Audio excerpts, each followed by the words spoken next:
Hello दोस्तों, good morning. कैसे हैं आप सब? आशा करते हैं आप सब बढ़िया होंगे, मस्त होंगे दोस्तों। तो आज के वीडियो में हम दिखाने वाले हैं जो मेरा प्रॉपर खेत है। इधर साइड में हमारे अड़ोसी पड़ोसी नड़ोसी गांव के लोग, पटीदार के लोग खेत है। तो यहाँ पे देख सकते हैं दोस्तों, मेरा सामने जो केला ये सब दिख रहा है, तालाब दिख रहा है, ये वाला मेरा खेत है। सीधे सामने वहाँ बांस दिख रहा होगा, ये वाला मेरा खेत है। उसके जस्ट बगल में बड़े पिताजी का है। बगल में उधर देखेंगे मेरे पड़ोसी का, नड़ोसी का, अड़ोसी का। ऐसे करते करते कंटिन्यूस 10-12 लोग मेरे गाँव में इस साइड में घर है जिधर मार्केट हमारा। और सेम चीज़ इधर साइड में जितना भी खेत दिख रहा है दोस्तों इस साइड का, ये पूरे मेरे गांव में लोगों का खेत है दोस्तों। और अभी इधर साइड में अगर हम बात करें, केला का पेड़ जो दिख रहा है दोस्तों, बगीचा टाइप में इधर जो भी गार्डनिंग है, वो हम लोग का ऐसे सामने खेत है दोस्तों, जो आज से कटनी शुरू होने वाला है दोस्तों। तो ये जो है, ये वाला पूरा अब कटनी शुरू होगा दोस्तों आज से। तो हम लोग पूरा जाएंगे, काटेंगे और पूरा वीडियो बनाएंगे दोस्तों, और आपको पूरा दिखाएंगे कि कैसे हम लोग धान काटते हैं। फिर उसको लाते हैं, ट्रैक्टर से दहते हैं। दहने के बाद दोस्तों वो जो माल होता है उसको हम लोग गोदाम में ले जाते हैं बेचने के लिए। तो गोदाम पे ले जाके बेचते हैं। फिर 1 महीने बाद लगभग पैसा आता है पापा के अकाउंट में।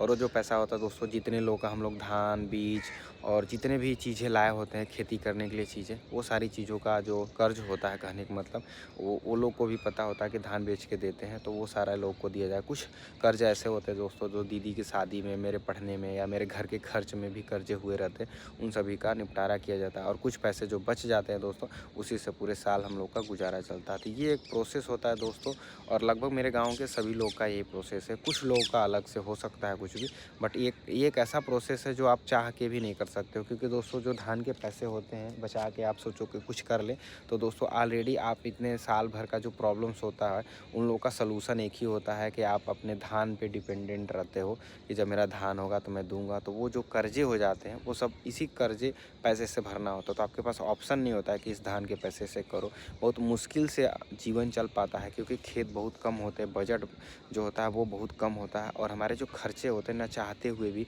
क्योंकि हमारे जो शौक़ होते हैं 2 तरह के, एक ऐसे शौक़ जो सामने वाला पसंद ना करे, बट एक ऐसे शौक़ होते हैं जो, उसको मैं शौक़ ही बोलता हूँ। जैसे पढ़ाई करना एक शौक़ है, आपको अच्छे कपड़े पहनने हैं, वो अलग चीज़ हो गया। लेकिन एक नॉर्मल कपड़े पहनने हैं, जैसे ठंडी आ रहा है तो नॉर्मल कपड़े भी मैं शौक़ ही मानता हूँ। क्योंकि आप ऐसी चीज़ें करने जा रहे हो जिसके लिए आपके पास पैसे ही नहीं है, तो उसको मैं शौक़ की कैटेगरी में ही रखता हूँ। शादी करना आप मंदिर पे भी कर सकते हो, लेकिन नॉर्मली हम लोग अपने गाँव की इज्जत को देखते हुए बोलते हैं कि नहीं, शादी करना है धूमधाम से करना है। धूमधाम इन द सेंस ये है दोस्तों कि मतलब डीजे बाजा, नाच गाना, हर एक चीज़ आप करते हो, बहुत सारे खर्चे आते हैं। पढ़ाई करना, आप सरकारी स्कूल में पढ़ सकते हो, कम खर्चे वाले स्कूल में पढ़ सकते हो, मेहनत कर सकते हो, और पढ़ाई को भी काम पार्ट टाइम करके पढ़ सकते हो। बट हमारे यहाँ क्या है दोस्तों, हम लोग पढ़ने चले जाते हैं तो पेरेंट्स हमारे कमाते हैं, या तो फिर हम लोग दोस्तों घर का काम करते हैं और पढ़ाई करते हैं।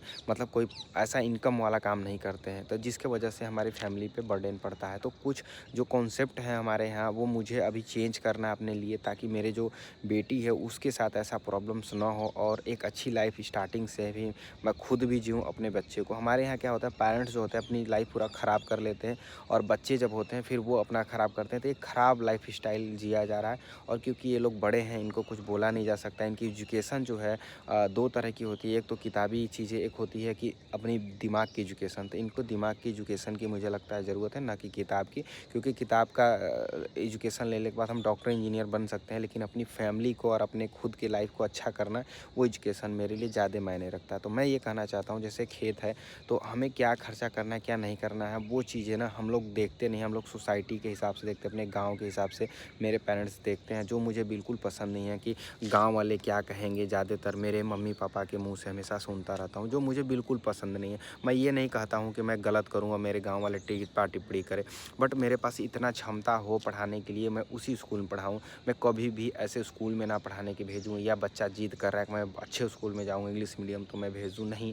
मुझे लगता है कि जो कम से कम बजट हो वो बनाइए, और अब 10 रुपये आपके पास है तो 5 रुपये खर्च करके 5 रुपये सेविंग में रखे रहिए, ताकि आप नेक्स्ट टाइम में आप उस चीज़ का इन्वेस्ट कर सको या कुछ काम कर सको। ना कि आप 5 रुपये या 10 रुपये का बजट बनाया हो खर्चा करने के लिए साल में, और इसके बाद 5 रुपये के बोझ तले कर्ज में डूब के और अपनी लाइफ ख़राब कर लो। तो अभी जो धान है दोस्तों कटेगा, और मैक्सिमम इसका 70% पैसा जो है कहीं ना कहीं ख़त्म हो जाने वाला है, लाइबिलिटी में चला जाएगा। एसेट के तौर पे 30% रहता है, और वो एसेट भी कहीं ना कहीं पूरे साल भर में ख़त्म हो जाता है, तो कुछ नहीं बचता है दोस्तों।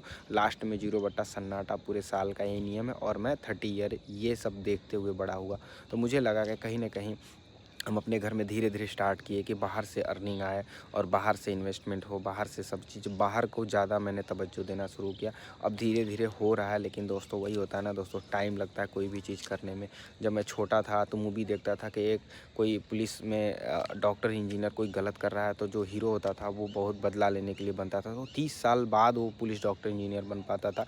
वही सेम चीज़ मेरे साथ ऐसा हो रहा है। अब मैं 30 साल का हो गया हूँ, तब जाके मैं कुछ कर पा रहा हूँ। लेकिन वो जो 30 साल मैंने झेले, क्योंकि मेरे पेरेंट्स सुनते नहीं थे और अपने हिसाब से जीते थे, तो वो चीज़ें कहीं ना कहीं दिक्कत हुआ है दोस्तों हमारे लाइफ में। तो वीडियो को अगर अच्छा लगे तो लाइक करिए, शेयर करिएगा। व्यू मैंने दिखा दिया दोस्तों, इधर पूरा खेत है और मेरा प्यारा सा घर है, जो दोस्तों अभी हाल में ही ये मैं 3rd फ्लोर पे हूँ। नहीं, बचपन से मैं दोस्तों ज़मीन पे ही रहा, कभी छत नहीं देखा, और इस साल मैं पूरे प्रॉपर 3rd फ्लोर पे वीडियो बना रहा हूँ। ये मेरा सेकेंड 3rd फ्लोर है। 2nd फ्लोर वहाँ पे देख सकते हैं, उसके जस्ट नीचे एक फ्लोर है।